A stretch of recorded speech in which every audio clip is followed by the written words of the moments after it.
Mas hoje, essa noite, nós tivemos, ontem, a aprovação do decreto do IOF, isentando apenas aí aquele saque, aquela operação que, digamos, o varejista ele tem os seus fornecedores, ele vai no banco e pega o empréstimo para os fornecedores, risco sacado, que chama. Então, só essa operação que ficou sem o IOF. Mas vamos trazer um dos especialistas aqui do mercado, aqui, que é o José Cobori, financista, professor e escritor aí.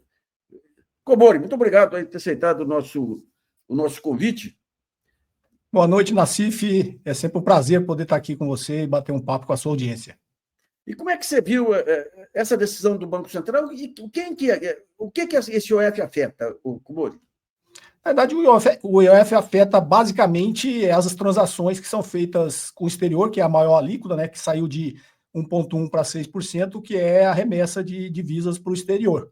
Então, de alguma forma, exatamente aí onde ele afeta mais é uma forma de controle de fluxo de capitais, já que você mexe aí com o custo de oportunidade e você ficar entrando e saindo do país com divisas, né? É uma coisa que eu sempre defendi, até porque a nossa política monetária ela é tão agressiva assim, porque a gente não tem controle sobre o câmbio, né? Já que a gente tem a conta de capitais totalmente aberta.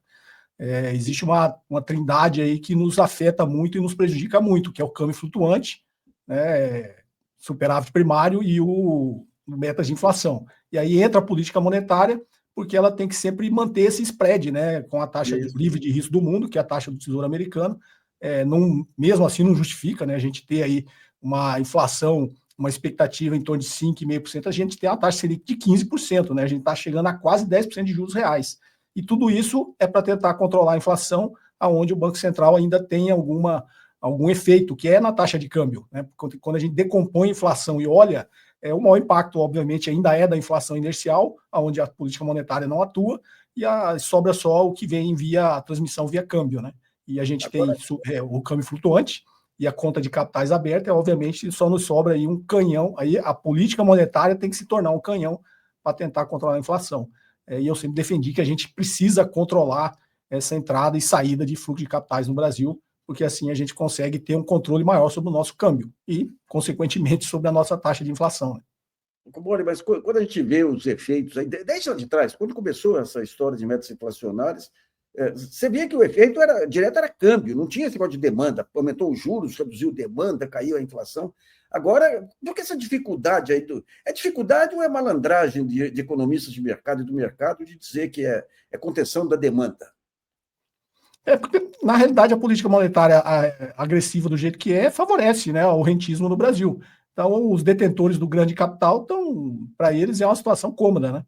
Eles se protegem, conseguem se proteger da inflação, como a grande maioria da população não consegue se proteger, e além de conseguir se proteger, ainda ganha muito com isso, né? Com a política contracionista dessa. Então, obviamente, eles sempre vão defender esse modelo, nunca vão contra, e esses economistas que estão no mainstream atendem a esses interesses, né?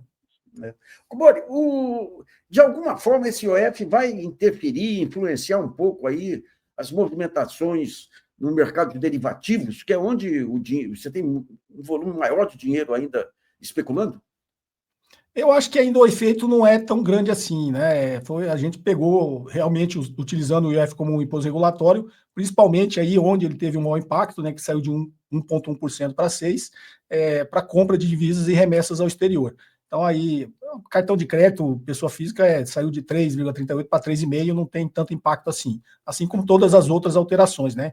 Então eu focando basicamente nisso, já é um grande passo, mas não tem tanto impacto no mercado como um todo. Derivativos, talvez na parte mais especulativa, né? Quando você faz operações de curtíssimo prazo, e geralmente o mercado de derivativos tem o benchmark, a taxa de juros também, né?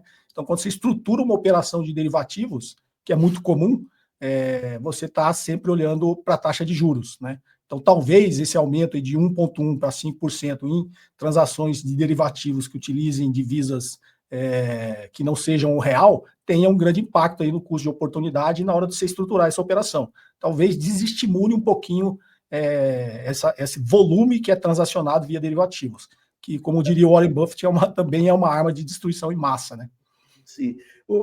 Em dezembro, digamos, esse ganho com os swaps aí de real, com esses derivativos, o carry-over, como se diz, reduziu, ficou inferior a México e África do Sul, é o que foi alegado aí para aquela fuga de dólares aí do Brasil, que obviamente teve articulação também entre instituições financeiras. Entrando o IOF, como que fica o carry trade aí, essa diferença entre a taxa internacional e a taxa nacional?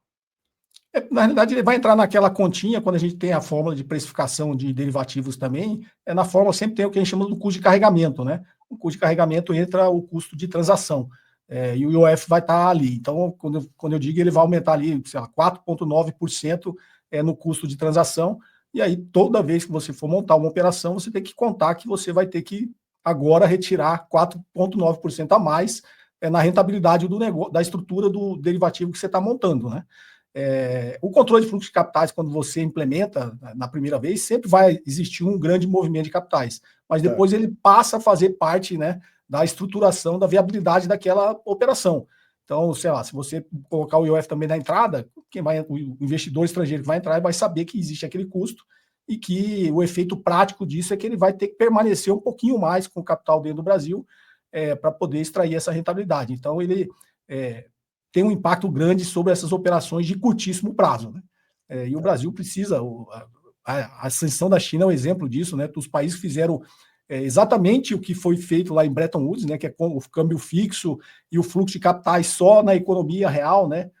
Proibindo aí essa transação de capitais especulativos, propiciou os países serem reindustrializados depois da Segunda Guerra Mundial, e depois acabou o Bretton Woods, né? E aí, você sabe bem, veio a Revolução Neoliberal, e inverteu todo esse sinal. Quem não seguiu, né, que está no livro da Isabella Weber, né, como a China sobreviveu à terapia de choque, e uma delas é justamente não seguir nada que colocou a cartilha do consenso de Washington, né, e controla até hoje o fluxo de capitais, né, mantém o seu câmbio sob controle, e é isso que propiciou a China se industrializar rapidamente e ter essa ascensão econômica aí que hoje todo mundo está estudando, né, o sucesso da China.